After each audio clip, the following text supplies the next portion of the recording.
Welcome back, everyone. Today is Friday, August the 4th. I'm Ryan Hill. I'm John Galantis. And you're listening to Clearview Today with Dr. Shah, the daily show that engages mind and heart for the gospel of Jesus Christ. You can visit us online at clearviewtodayshow.com, or if you have any questions for Dr. Shah or suggestions for new topics, send us a text to 252-582-5028, or you can email us at contact@clearviewtodayshow.com. That's right, and you guys can help us keep the conversation going by supporting the podcast, sharing it online, leaving us a good review on iTunes, Spotify, anywhere you get your podcasting content from. Leave us those good 5-star reviews. We are going to leave some links in the description of this podcast so you can do just that. The verse of the day today comes from 2 Timothy chapter 4, verses 7 and 8. I have fought the good fight. I have finished the race. I have kept the faith. Finally, there is laid up for me the crown of righteousness, which the Lord, the righteous judge, will give to me on that day. And not to me only, but also to all who have loved his appearing. Anybody who has ever questioned what the purpose of being a Christian is, that's it right there. Make it to the end of my life and be able to say those words. And Paul said that with passion. He said it with conviction. He was assured that what he was writing was not only true, that it was the word of God, that he has fought the good fight. He has finished the race. I have kept the faith. Being able to die with that satisfaction is, I would say, the single most important goal in my life. Yeah, absolutely. Being able to know that, you know, what I did what God called me to do, and what I did mattered. Mm-hmm. It made a difference. It made a difference that I was here. Look, and Paul's writing to Timothy, his son in the faith, his younger brother in ministry. He's saying, Timothy, look at how I've lived my life. Mm-hmm. I can say this at the end of my life, and I want you, my son in the faith, my Christian brother, I want you to be able to say this as well. We should live our lives in a way that points people toward who God is and the race that we're running. That's right. So I had 2 people write in. Well, I had a lot more than 2 people wrote in, but I'm going to read from 2 people who wrote in. Number 1, the first person, I'm not going to name him because I'm going to insult you. You dork, you nerd. Wow. They wrote in, but yesterday we talked about me being afraid of frogs. Oh, yeah. And I think we even said it after the... I know what this is about. We know that frogs are not reptiles. Yes, I made that mistake. I said, is it all reptiles or is it just frogs? Frogs are not reptiles. I do know that. We took 3rd grade science and biology. I temporarily forgot. Look, we misspoke. And we put it on the radio. And now you go right into my show, to Dr. Shah's show, and say, actually, frogs are amphibians. According to my calculate, no, I know. I appreciate you holding me accountable. I will own that. I did say they were reptiles. Holding you accountable? Yeah. This guy's a you know what? At least I didn't say they were like birds or something. This is like Christian talk show. Way off. This is Christian talk show. I'm not going to blast this guy. But when these microphones go off, sir, you are getting roasted. You are going to get roasted up and down. I will own it on the air, but rest assured, like when the microphones come off, so do the gloves. Ginger Tea also wrote in. Ginger tea sounds like we thought the same thing at the same time. I could go for some ginger tea now. Ginger tea sounds like a beverage. What are 3 movies that you recommend to your audience? Oh, all right. 3 movies I would recommend to the audience. Okay. Number 1, Inception. I was going to say it. That was one of mine. If you haven't seen it, Christopher Nolan. There is very little that I can find that is wrong with that film. Yeah. Great movie. It is one of the few movies that as soon as I watched it in theaters, I wanted to watch it again. Yep. Great movie. Let's see. Movie number 2. I mean, any of the Marvel movies. Yeah, any of the MCU. I would say probably Spider-Man: Homecoming. The first, okay, yeah. That the first solo Spider-Man with Tom Holland. Yeah, you should watch that one for sure. And then let's get a wide range of different types of movies. Movie number 3 would probably be Encanto. Yeah, the Disney movie, the new one that just came out. Sweet movie, so sweet. Family hanging together and working together. Love it. I was also going to say Inception, but since Ryan took that, I'll take another Christopher Nolan one. Was Interstellar with Matthew McConaughey. Long, dry, but it is. If you're into science fiction, really good. That was really good. That and Looper are 2, and I think Looper Prisoner of Azkaban. Those are the only 3 movies I can think of that did the time travel mechanic well. Yeah. Interstellar had some, but I mean, it's for what it is really excellent. So Interstellar is 1. Then I would also say Spider-Man 2. I would go with a superhero movie as well. That's a staple of superhero films. It's a great film. I would say that's a great film. I know some disagree with me. I would say that is the quintessential superhero movie. Most people say Dark Knight, but I say Spider-Man 2. Also, I just had it. Oh, like a kid's movie, like a comedy, Ratatouille. Oh, yeah. Love Ratatouille. Ratatouille's a great movie. Ratatouille is one of the Pixar movies that everybody kind of forgets exists. Something about that movie charms the absolute shoes off of me. I love that movie so much. It is a very good movie. I do like that And one. even the villain, like Chef Skinner, I saw a meme yesterday on Facebook that said that the villain of Ratatouille literally is a guy who doesn't want rats in his restaurant. Right. Like that's fine. But That's a fine goal. But we can't stand that guy. Yeah. We don't like him for wanting a pest-free zone. No, he wants to run a clean restaurant, and for that we root against him Yes. because the main character is a rat Yes. who wants to cook. Great question. Love that film. Yeah, I want to ask Dr. Shaw. I wonder what his Yeah, would be. 3 movies you recommend to the audience. That's awesome. I can't wait to hear his recommendation. Yeah, like what's your top 3? I think that's someone everybody should have, like your top 3 books and your top 3 movies. Yeah. You should be able to just nail it right Pop there. them off the top. Yeah. We're going to check out Dr. Shah in just a second, but if you have any questions or suggestions, or you want to let us know your top 3 movies, maybe you'd like to recommend films for us to watch. We're always looking for good movies. Send us a text to 252-582-5028, or you can visit us online at clearviewtodayshow.com. We'll be back after this. Hey everyone, my name's Ellie, And I'm David. and we want to take a minute and let you know how we can actually serve you as you're listening to Clearview today. The Bible paints an extraordinary picture of who we are as a church body. The mission of Clearview Church is to lead all people into a life-changing, ever-growing relationship with Jesus Christ. A huge part of leading people is praying for them. A big reason that Christians have unanswered prayers in their life is because they're not praying. You know, 1 John 5:15 says, "And if we know that he hears us, whatever we ask, we know that we have the petitions that we have asked of him." If you're listening to the Clearview Today show, we want to know how we can pray for you as well. There's a number of ways that you can get in touch with us at Clearview and share your prayer request, but the best way is by texting us at 252-582-5028. You can also send us an email at prayer@clearviewbc.org, or you can download the Clearview app on iTunes or Google Play. You know, on that app, there's a dedicated prayer wall that helps us to get to know what's going on in your life, how we can pray for you, and how we can take any necessary steps to get you moving in the right direction. Thanks for listening. Now let's get back to the show.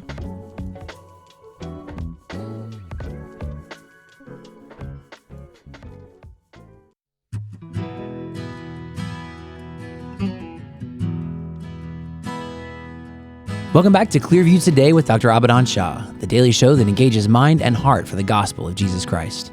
You can visit us online at clearviewtodayshow.com, or if you have any questions or suggestions for new topics, send us a text to 252-582-5028. That's right. And if today's your first time ever joining us here on the Clearview Today show, we want to welcome you, let you know exactly who's talking to you today. Dr. Abadan Shah is a PhD in New Testament textual criticism, professor at Carolina University, author, full-time pastor, and the host of today's show. You can find all of his work on his website. That's abadanshah.com. I momentarily forgot how words work. Professor, teacher, chancellor. You know what was dean. going to happen? I was also going to add a 6th title in there, which is film buff. Yes. Because Dr. Shah, people want to know. Cinema critic. Cinema critic, Roger Yes. Ebert style. You're a lot better looking than Roger Ebert.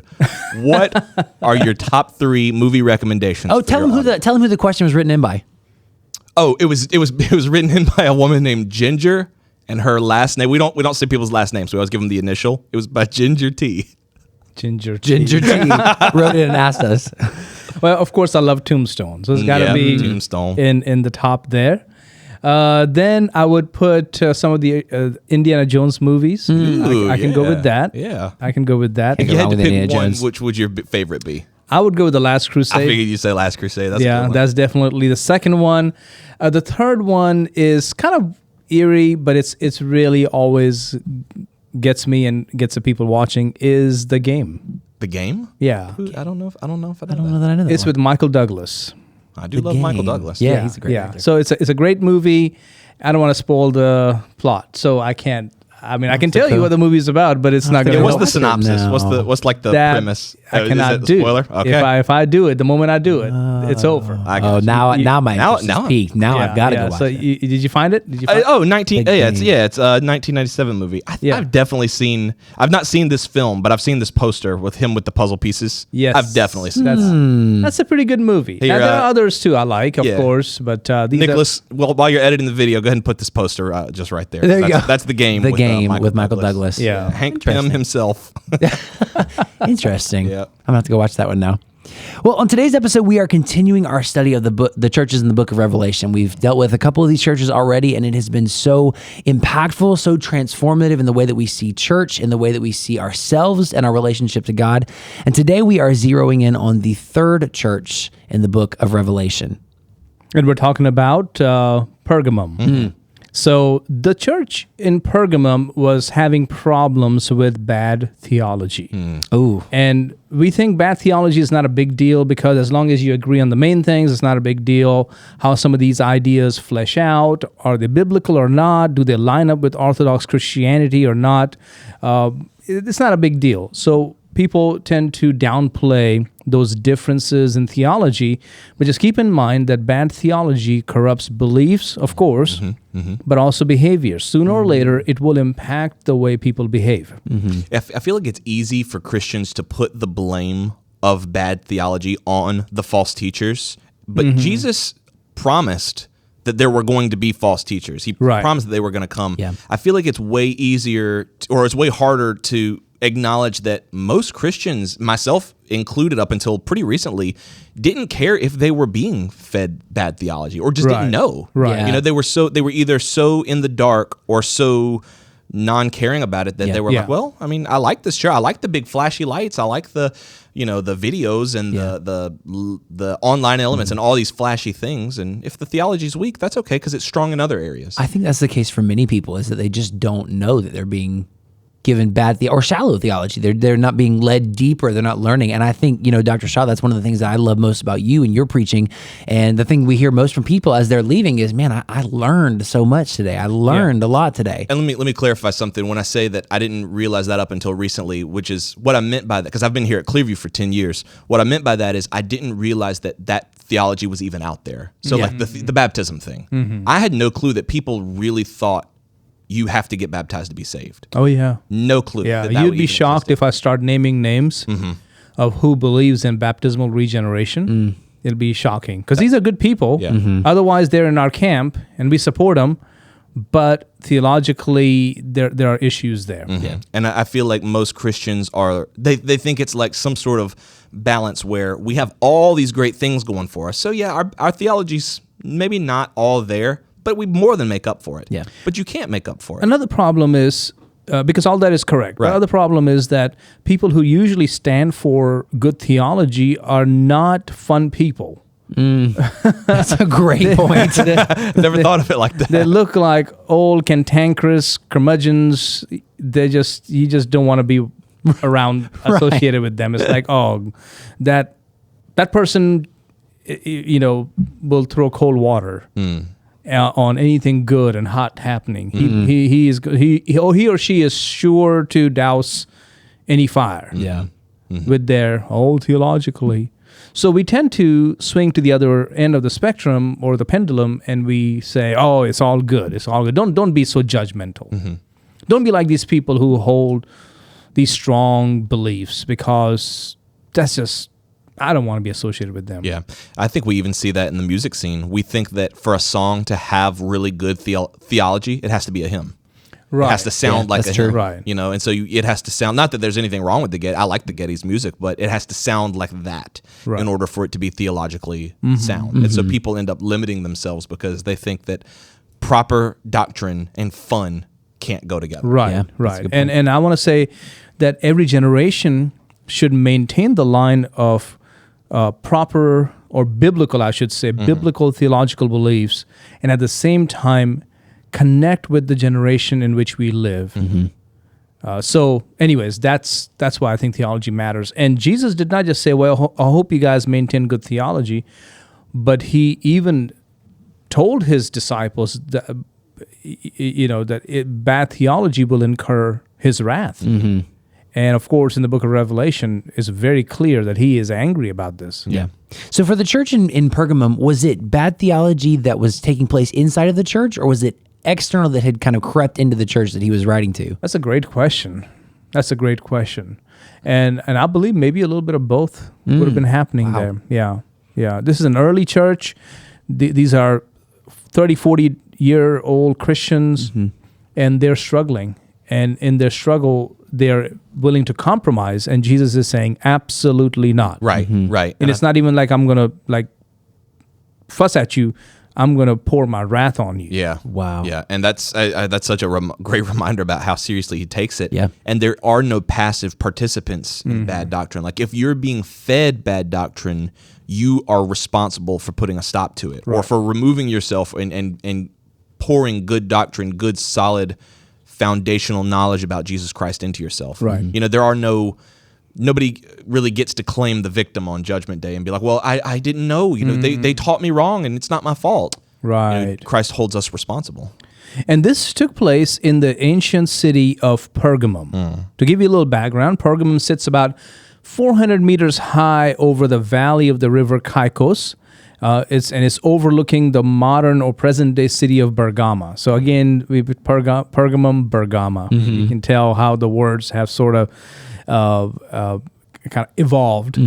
And when we got there, we went to the sanctuary of Asclepios, and that's nearby. Yeah. And this is a healing center. So they had all kinds of therapies as you walk through these tunnels, and you can hear water gurgling. It was supposed to calm you down, and there's much more to that. I'm just kind of giving you bits and pieces here, but a lot of advanced ideas on how to help people who are struggling with stress and anxiety, and even like positive affirmations. So when you walk through the tunnels, there are places where people speak to you. Really? So it's like the gods are speaking to you words of affirmation. That's You're pretty cool. good, you're That's really wonderful, and you will make it, and whatever. Interesting. Yeah, it's kind of funny to think about. Ooh, wow. Yes, and they come out on the other end feeling, man, I feel so relaxed. Wow. Yeah, so there's something to it. You know, I hope our churches are, in a sense, a place where people walk through and are uplifted. Of course, sin is sin, and we're going to deal with sin, but I hope that is there. But anyways, so after we were done with that, we went to this place where there is a cable car, and then we ride up to the top of the mountain, and it's about 10 miles. The city is 10 miles inland of the Aegean Sea, and Pergamum has a rich history. It claimed that their city was founded by Telephos, who guided the Greeks to Troy.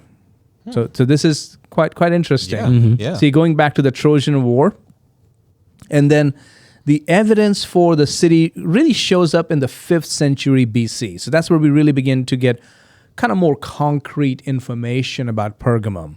And it was ruled by different peoples. So the Spartans, right? Spartans from Greece ruled. Then Lysimachus, who was one of Alexander the Great's generals after his kingdom was divided.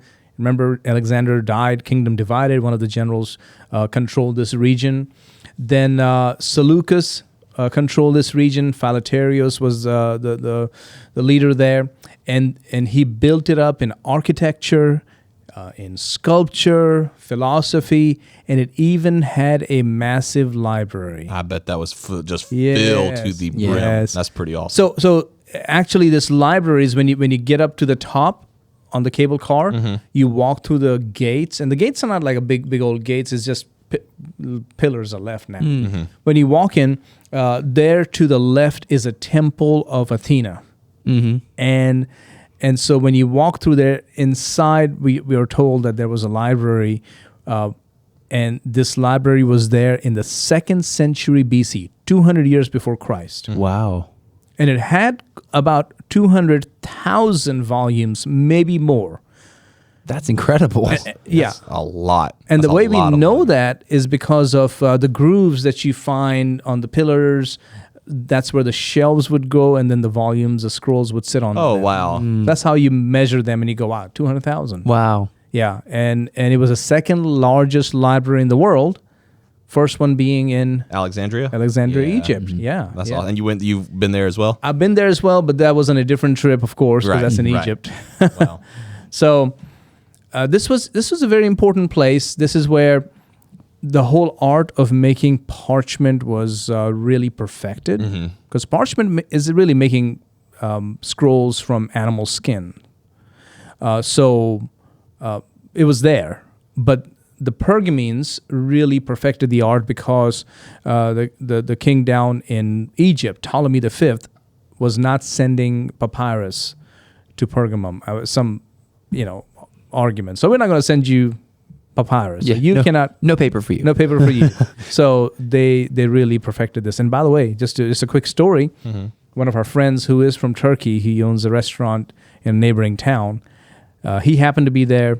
He's from Bergamo. That's awesome. And he met up with us, and he took us different places. And I told him, I said, I really want to go see the place where they make parchment today.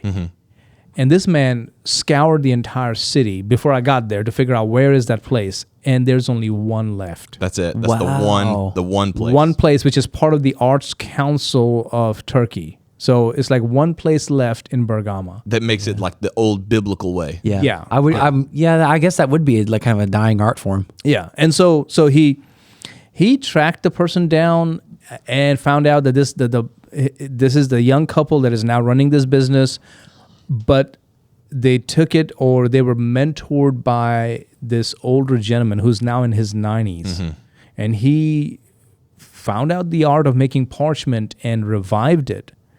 And so we went to their home, which is in a village, and that's where the workshop is. Not the home, it's a workshop. So we went to that place, and they actually let me work with the parchment. Wow. You got to keep it? They let you keep the parchment that you made? No, but I went into the shop and bought it because this was all wet. I mean, it has to dry. It has to last. Oh, it takes a long time. Yeah, but I'm the one who helped scrape it down and all that stuff. That's incredible. Yeah, So conceivably, someone else could have bought the parchment that you made.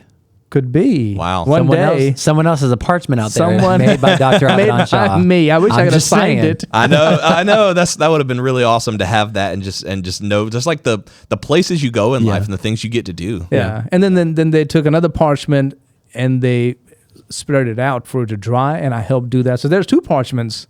Two parts with my handprints on it. If you're watching this show at some point in your life and you bought a parchment in Bergamo made by Dr. Abadan Shah, please text in and let us know. Certainly it's been sold by now, right? 252-5028. I don't know. It must have certainly been sold by now. I don't know. No, it takes spread about this. 3 to 4 days just for it to dry. Then they got to take it back in, and then Do all it's the stuff. So maybe it's still in depending on where it is in the stack. I still don't in know. the process. maybe another year from now. Who knows? Maybe Let another us 6 know. months. Who knows? Do you feel like in a lot of ways we're similar to Pergamum, like the way that our society is kind of running now? Right. Oh, yeah, definitely. And Jesus is talking to them and warning them. In Revelation 2:12, he kind of brings up his credentials. He says, these things says he who has the sharp two-edged sword. Now, if you ever begin a conversation with somebody and you begin with a weapon, I have a gun. Yeah. Whoa. I always pictured Jesus, like, in episode 1 of Star Wars when Darth Maul takes the lightsaber and it goes, "Bzz," and then the other end comes out and everyone's like, he's got like a double bladed. I always pictured Jesus like samurai style, biting down on that thing and just having a two-edged sword. That's always how I pictured it. Yeah, this is a longer sword. This is not the smaller one, which is called a machaira, like a little dagger that Roman soldiers would carry and then kind of use it to stab people. 18 inches long. This is a 5 feet long sword that the Thracian, kind of to the north of Macedonia, they would carry this. It's called a rhomphaia. Yeah, he's not playing around. He's not playing. It means when you pull out a rhomphaia, the heads are gonna roll. Yeah, someone's about to die. Yes. And so this is a powerful statement that tells us that Jesus takes bad doctrine very seriously. And he comes to destroy those who do. And now, what is the diagnosis of this church? I know your works, and where you dwell, there where Satan's throne is. That is Interesting That phrase. is a gut punch. Yeah. If I was a church and Jesus said that to me, I don't even know how I could continue. Yeah. That is a Yeah. hideous punch to the gut. Yeah. Yeah, the imperial cult was there. If you know anything about the imperial cult, by this time they were sort of not forced, but they were encouraged, especially if they were not Roman citizens, that you need to bow to the emperor or go to his temple and burn some incense. This is your way to prove your loyalty. Makes sense. Yeah. So it's not like We all bow. Romans did not want to worship a man. But when you're a non-Roman, this is the way you show your loyalty. Hey, I'm here. Yeah. Come on. Yeah. That should count for something. And so Domitian, who was the emperor from AD 81 to 96, he required to be addressed as Dominius et Deus, Lord and God. And so, Subtle. yeah, pretty, Yeah, I know, right? pretty in your face. I'm Lord and God. Yeah, and it's kind of putting Christians in a tough spot because it's Yeah. like, well, what do I do? He's going to kill me if I don't. Like, Yeah. you know, I guess it kind of paints it more of a not gray light that it's morally right or wrong, but they were in a tougher spot than Yeah. I Yeah. realized at first. Satan's throne. And also thrones kind of sit up. And if you go to Pergamum, the cable car going up and then looking down, way down at the city, it's kind of like, oh, okay, I see you're sitting perched on top of this mountain looking down. Hence, with all the immorality and idol worship and emperor worship and all this stuff, I can see how it is Satan's throne. Yeah. I can see that. That does make sense. Yeah. And he compliments them. He said, and you hold fast to my name and did not deny my faith even in the days in which Antipas was my faithful martyr who was killed among you where Satan dwells. Now, this is a hard one to understand. Who was Antipas? The early historical documents don't tell us much about it. But later, Byzantine hagiographers were people who wrote the history of the saints. Hagios is holy, graphers is writing, holy writings kind of thing. So they would write the lives of the saints. And they said that Antipas was killed in a brazen bull. Yeah. Think about that for a moment. They had this bull, kind of a life-size bull.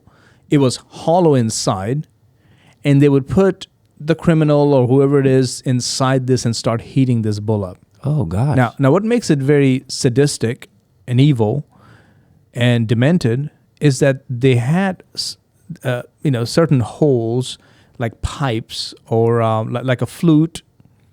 So when you press them, open them, whatever, different sounds are made. So based on how the steam would carry, it would almost sound like the bull is snorting.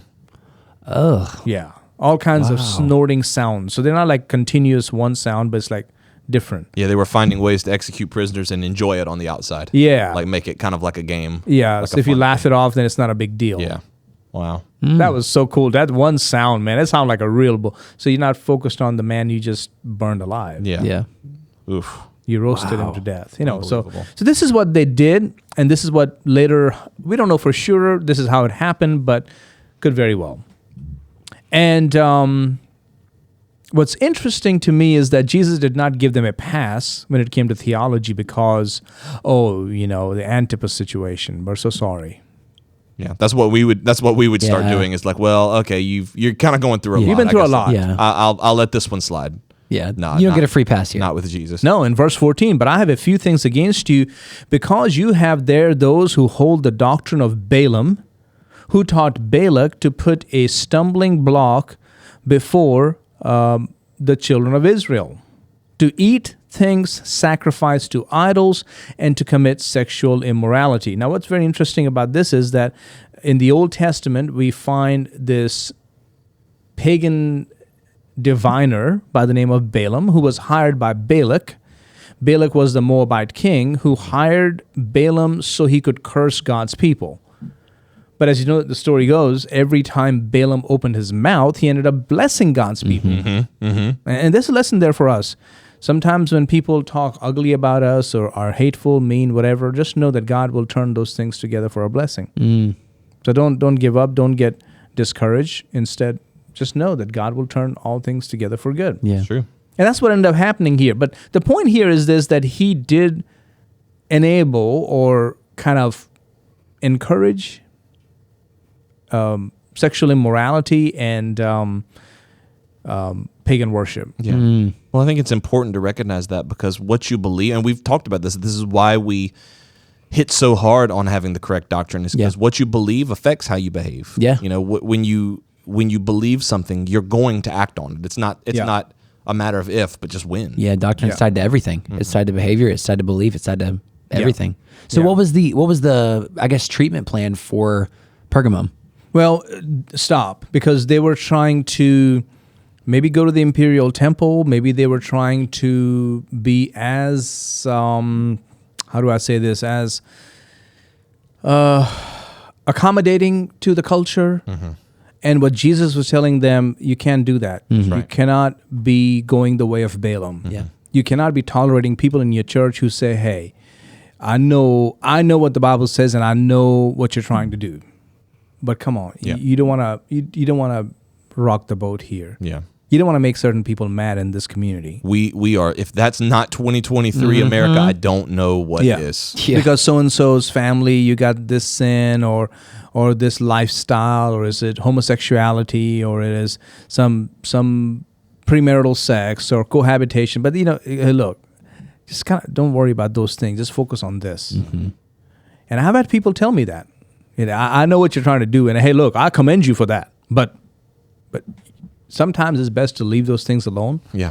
And just focus on Jesus and just preach about Jesus, man. Well, they put it under the guise of showing Jesus' mercy. Yeah. But that's not Jesus' mercy. Yeah. That's human mercy, which is typically tolerance of sin. Yeah. Yeah, I was or saying, even the greater good. Yeah. Jesus' mercy didn't excuse sin. That's right. Or even the greater good. It's like, for the greater good, don't rock the boat here. Just focus on this, and I promise you'll be glad you did not, wake the sleeping giant. That's right. So it's been tough, because sometimes I've also felt like, just leave it alone. Why mess with this? Just leave it alone. It's not even worth it. But then sometimes God says, okay, well, if you're going to do that, then don't call yourself my servant. Wow. Because you're not my servant. You are the servant of the people. You want to survive. You want to thrive.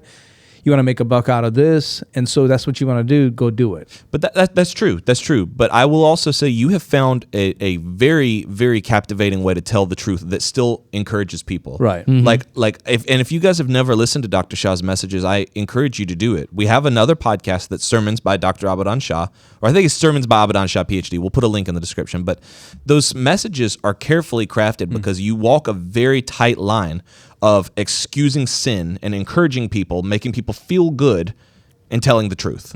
And you have found a way to tell God's truth, and yet I might leave feeling convicted, but I never feel attacked. No. I never feel like that I've been put on blast for my sin. I felt like my sin is being called to the surface, and now I'm forced to deal with it. Yeah. And that I always leave feeling encouraged. Right. And I hope so, because that's what I want to do. I never want to go after people and just corner them or have them up against the wall with my preaching or Bible doctrine, because that's not what Jesus did, and that's not what he wants me to do. I'm a shepherd, not a mercenary.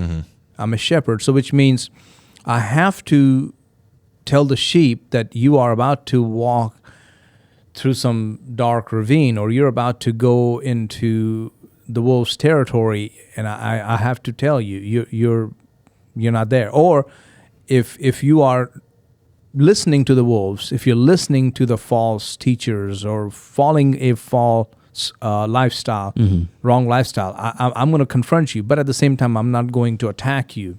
And Jesus told this church, repent, or else I will come to you quickly and will fight against them with the sword of my mouth. The sword of my mouth is the word of God.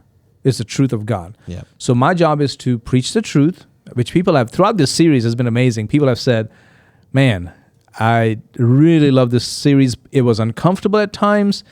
I know my toes were stepped on, but I'm glad you did, because I needed that. Yeah, That's and the people who listen, they end up with the correct prognosis. Like they end up with this promise that Jesus gives. Yeah. That it's going to turn out for good. And the promise given to this church is, he who has an ear, this is Revelation 2:17, he who has an ear, let him hear what the Spirit says to the churches. To him who overcomes, I will give some of the hidden manna to eat. Jesus is the bread of life. That's right. So when you begin to feed upon, when you reject the false food, then he will give you the true food, the good food. And I will give him a white stone, and on the stone a new name written, which no one knows except him who receives it. So in a sense, it's kind of like an invitation letter or a card to come to the banquet to eat forever. It's beautiful. So I think this is a warning to us. Don't tolerate false doctrine. Don't have to be mean and cantankerous and constantly fighting. I know there are people like that, folks. I know that. I know there are people who just put a bad taste in your mouth. Don't have to be like that. But don't be compromising the truth of God's word either. That's right. Amen. If you guys enjoyed today's episode, or if you have questions or suggestions for new topics, send us a text to 252-582-5028, or you can visit us online at clearviewtodayshow.com. And don't forget, you can partner with us financially on that same website. Click that link at the bottom. Let us know the gift is coming from our Clearview Today Show family. We love you guys. We'll see you next time on Clearview Today.